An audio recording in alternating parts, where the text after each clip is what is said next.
Genesis chapter 11, the Tower of Babel, verse 1 through 4. In chapter 10, which chronologically comes after chapter 11, mankind was divided according to the languages. Now we learn the cause of the divisions. Instead of dispersing over the earth as God intended, men built a city and a tower in Shinar, Babylon. They said to one another, "Come, let us build ourselves a city and a tower whose top is in the heavens. Let us make a name for ourselves, lest we be scattered abroad over the face of the whole earth." So it was a policy of pride to make a name for themselves, and defiance to avoid being scattered. To us, the tower may also picture man's fallen, ceaseless effort to reach heaven by his own works, instead of receiving salvation as a free gift of grace. Verse 5 through 9. The Lord judged the people by confounding their language. This was the beginning of the many different languages which we have in the world today. Pentecost, Acts 2, 1 through 11, was the reverse of Babel, in the sense that every man heard the wonderful works of God in his own language. Babel means confusion, the inevitable result of any union that leaves God out or is not according to God. Verse 10 through 25.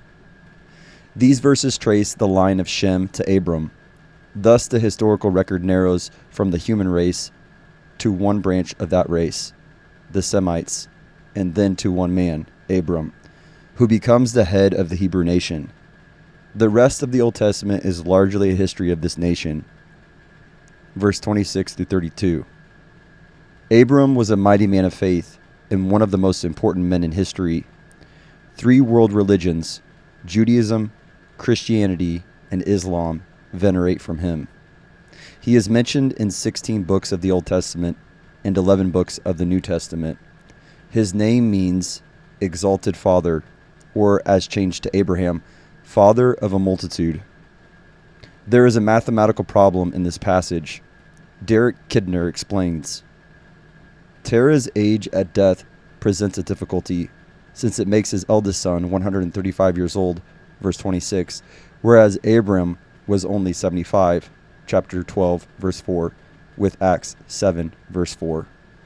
One solution is to suppose Abram to have been the youngest son, 60 years after the eldest, but placed first in the list in chapter 11, verse 26 and 27, because of his prominence, like Ephraim before Manasseh. Another is to follow the Samaritan text, which gives Terah's age as 145 at death. This seems preferable, if only because Abram would scarcely have made the exclamation of chapter 17, verse 17, had his own father begotten him at 130. Ur of the Chaldeans, verse 31, in Mesopotamia, was the center of pagan idolatry. Terah and his family traveled northwest to Haran, en route to the land of Canaan.